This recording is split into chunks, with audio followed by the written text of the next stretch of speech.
You want to support Roland Martin Unfiltered? Be sure to join our Bring the Funk fan club. Every dollar that you give to us supports our daily digital show. There's only one daily digital show out here that keeps it black and keep it real as Roland Martin Unfiltered. Support the Roland Martin Unfiltered daily digital show by going to RolandMartinUnfiltered.com.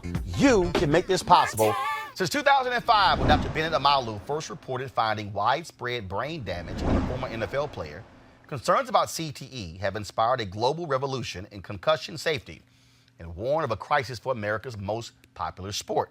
Omalu's discovery, which was initially ignored and then attacked by NFL allied doctors, inspired scientific research that forced the league to acknowledge a link between football and brain disease. But according to a recent story published in the Washington Post, there's consensus among a lot of folks in the brain science community that Omalu routinely exaggerates his accomplishments and dramatically overstates the known risk of CTE in contact sports. They also believe that Omalu did not discover or name the disease. Joining me right now to respond to the Washington Post article in this exclusive interview, the first time he's commented since it was published, is forensic pathologist and neuropathologist Dr. Bennet Omalu. Doc, welcome back to Roland Martin Unfiltered. Hi, Roland. How are you? Thank you for having me. So the Washington Post dropped this story, and the first thing they say is that you have overstated the fact that you discovered CTE. They also said, according to these various scientists, that you didn't even name it, that that name has existed for decades. How do you respond? Okay, how I responded 18 years ago, these were the same claims the NFL made. But the NFL did not go to the pages of a newspaper. We went to the scientific domain. They published a scientific paper, and I responded. And that crushed it. And suddenly, they are coming back in a very dubious way to go to the pages of a newspaper and make claims that are very reckless and very dangerous.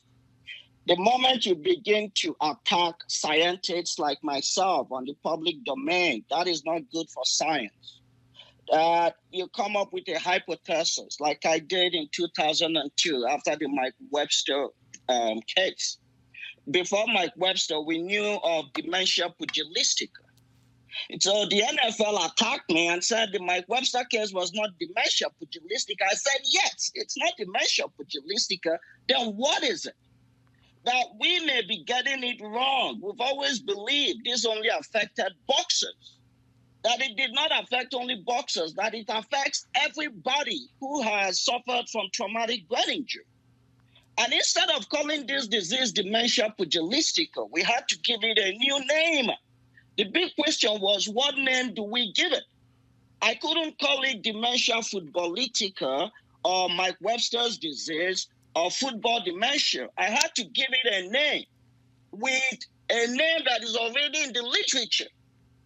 Because if I don't give it a name that is already in the literature, it wouldn't pass the Daubert principle of law. It would be dismissed in the court of law as a novel idea. And so to say, because I wasn't the first to use the name that I didn't discover a disease, there's a word I want to use, but I don't want to use it here. It's irresponsible. It's reckless. Why do you think they did not make these claims on the pages of a science journal or a science paper? Because no journal will publish that. That is very silly and stupid. So my comment is we need to ignore such reckless claims. And I think the colleges of physicians across the world should speak out and condemn such cowardly acts. So, Doc, I got to ask you this question. I got to ask you this question. So this is what the Washington Post says. Omalu did not discover CTE, nor did he name the disease. The alarming statistics he recites about contact sports are distorted, according to the author of the studies that produced those figures. And while Omalu cultivates a reputation as the global authority on CTE, it's unclear whether he is diagnosing it correctly, according to several experts on the disease. Okay. I was the first to publish a paper on CTE in football players, on CTE in wrestlers, CTE in mixed martial artists, CTE in the military. So when I was publishing these papers, there were no criteria for the diagnosis of CTE until 14 years later, after I had published all my papers. And in 2009, I came up with the types of CTE I was seeing. So what the Washington Post is saying, that Omalu did not use the criteria for the NIH that were not existent when I was doing my work. Does that make sense to you? Right, because in this article, they're saying that that what you publish does not depict or describe the disease as the medical science community defines it. So what they're saying is that you initially defined it differently than how they're defining it. So what they're saying is because they have set the standard definition, that yours is irrelevant. Is that how you? That is nonsensical. Let me give you a good analogy. Dr. Alzheimer's defined and discovered Alzheimer's disease over 100 years ago. The criteria Dr. Alzheimer's used then are totally different from the criteria we use today. But nobody has said that Dr. Alzheimer's did not discover CTE or did not discover Alzheimer's disease because he did not use the criteria we are using today. But when it comes to somebody like me, it's totally different. So don't listen to such, and I said in my response, we don't practice science on the pages of a newspaper. If any scientist has a problem with the hypothesis I proposed in 2002, let him write a scientific paper and I would respond. What I did in 2002 was I did a very disruptive work, epoch-making work that totally changed the way we look at traumatic brain injury. And then I invited other doctors to test my hypothesis. This is what I believe. And since 2002, there has not been a single paper that has disputed my work and my hypothesis and propositions. Thousands of papers have been published confirming that Omalu is right. So let me tell you what happened.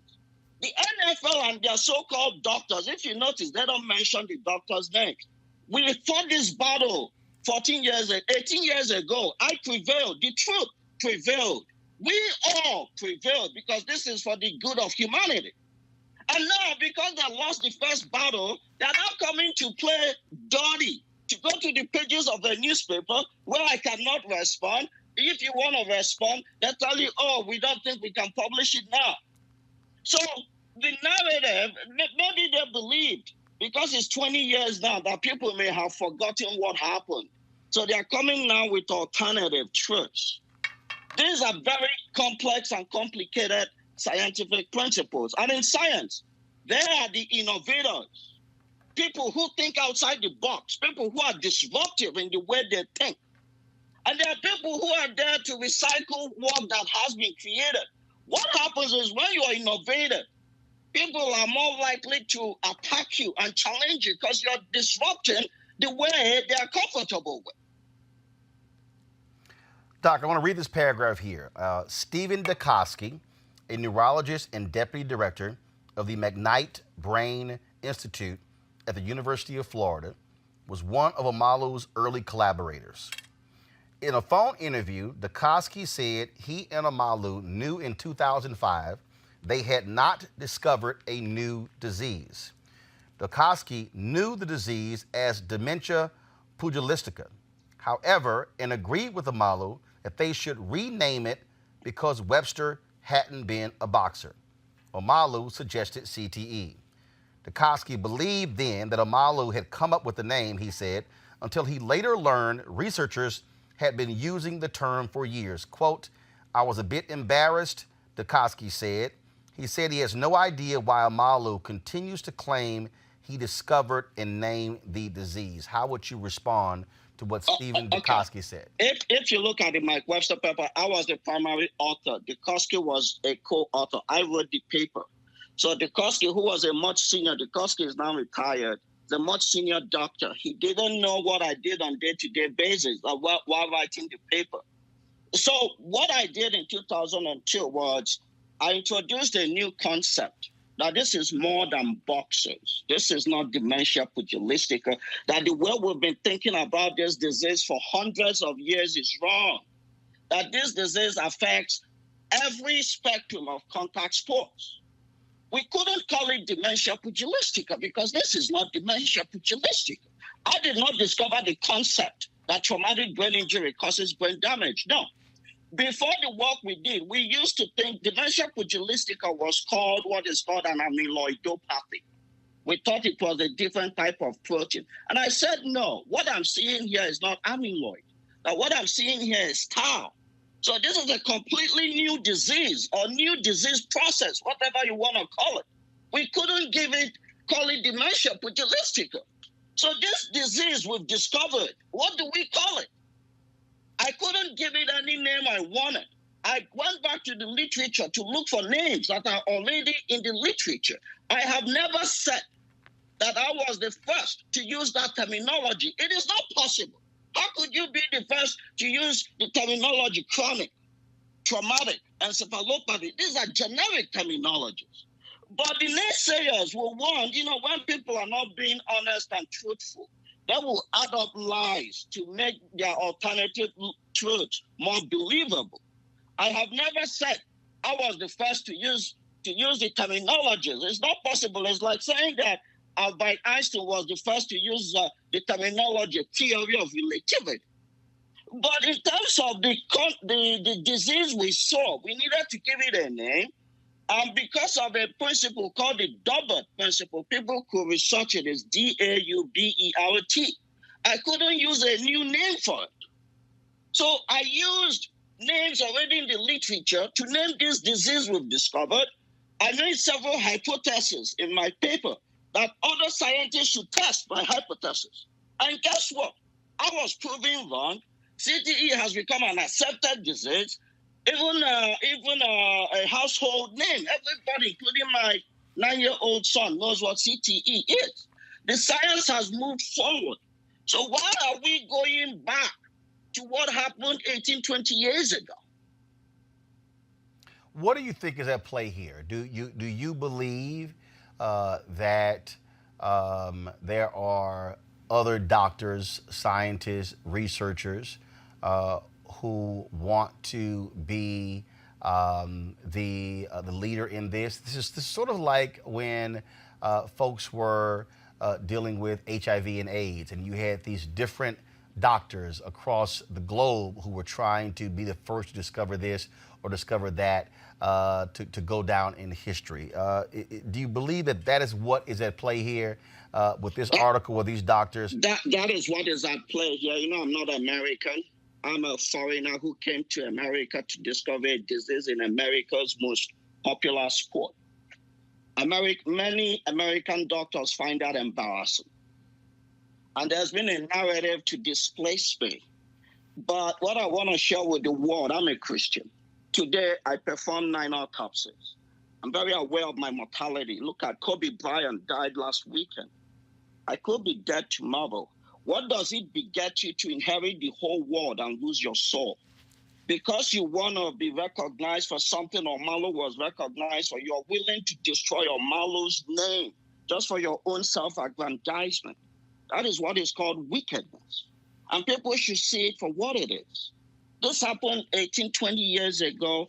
I've moved on. What I'm working on now is how to find ways to diagnose CTE in living people and to treat CTE. I've moved away from how CTE is diagnosed. Let other people take care of that. I'm moving on to the next frontier. I mark my word, when I do the same work, some other person will come to take a benefit for it. And I've been told, Roland, I did not grow up in this country. But African Americans have told me that, look, Bennet, what you're experiencing is a repeat of precedents of the experience, the Black experience in America. That is what I've been told, that I should stand strong, let my work speak for itself. So let me ask you, my work has existed now for almost 20 years. How come suddenly, 18, 20 years later, people are beginning to talk about what happened 20 years ago? And when I did my work, these were the same narrative. The NFL made the same narrative again to impeach me, to discredit me. But they did it on the pages of science journals. They did not do it on the pages of a newspaper written by a sports writer who doesn't have any science background. Many of the things said in that article are bogus, are shameful, and sometimes I wonder. I hold America in very high regard.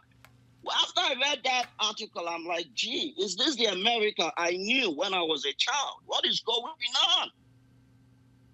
So I just want to be clear, because you said something, and it was also in this piece here, that you did not name CTE, you diagnosed a concept, but you admit that name, the name CTE, had been around for a number of years.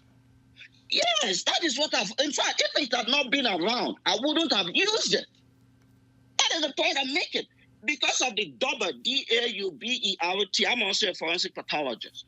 Because I knew this disease was an occupational disease, that sooner or later it will be in the court of law, which happened. And successfully, we had the settlement. And there are so many cases in the court of law today. Okay? So I chose that name because it was already in existence. And that was the name. Is like when you have a son. My son is Mark, and I named him Mark. And somebody is coming to say, oh, Mark is not my son because he's not the first person to be called Mark. That's nonsense. So the name had been there, and I had 26 names that I found in the literature. And I selected chronic traumatic encephalopathy because it sounded very erudite. It had a good acronym. And it is actually a very generic terminology. It doesn't really mean anything. It's not a specific name. It doesn't really mean it's a bad brain associated with trauma. So I said, this is the terminology I will use. And I said to the world, this disease I'm proposing to the world that I saw in Mike Webster's brain, I will call it chronic traumatic encephalopathy. And this is what I believe caused it. Repeated banging of his head, concussions and subconcussions. Let the world go test it and prove me wrong. The world did not prove me wrong. In fact, I've been recognized. People have said, Bennet, oh my gosh, you were very successful. How did you come up with this concept? So you now notice, rather than debating the concept, the disease with me, they are now moving away to the periphery to pick up things that are immaterial, that don't really make any sense. Why don't you engage me in the debate? What is CTE? I said there are many, many more. If you go back to my first paper, that I believe this disease was an epidemic. Guess what? The same Dr. McKee that is criticizing me did a study and found that almost 99% of the retired football players have CTE. If you go, I wrote an op-ed in the Daily Mail newspaper 2 months ago. They discovered that soccer players in Scotland have a higher risk of developing dementia and CTE. I was invited. I wrote an op-ed. And guess what? Today, Scotland is limiting heading in soccer. The same thing in America. I said no child under the age of 18 should head the ball. Guess what? The Soccer Federation in the United States has reduced had stated no child under the age of 12 should head the ball. So everything I've pronounced, everything I have said, people have validated and reproduced on the pages of scientific journals. So what is the problem? Dr. Bennet Omalu, we certainly appreciate you taking the time to share with us your thoughts and give us an exclusive interview responding to this Washington Post article. Thanks, sir. Thank you so much, Roland. All right. All right, folks, back to our Roland Martin Unfiltered video in just one moment. Join Dr. Jackie Hood Martin as she engages others to think like a leader. Are you looking to enhance your leadership or that of your team in 2020? You can join her newest online course, the Mastermind Group, How Successful People Think. She will be your guide as you learn timeless leadership principles to apply to daily living. The offer expires February 28th, so register at www.livetolead.com/Leesburg. That's livetolead.com/Leesburg. Now back to your Roland Martin Unfiltered video. You want to check out Roland Martin Unfiltered? YouTube.com/Roland S. Martin. And subscribe to our YouTube channel. There's only one daily digital show out here that keeps it black and keep it real. It's Roland Martin Unfiltered. See that name right there? Roland Martin Unfiltered. Like, share, and subscribe to our YouTube channel. That's youtube.com/Roland S. Martin. And don't forget to turn on your notifications so when we go live, you'll know it.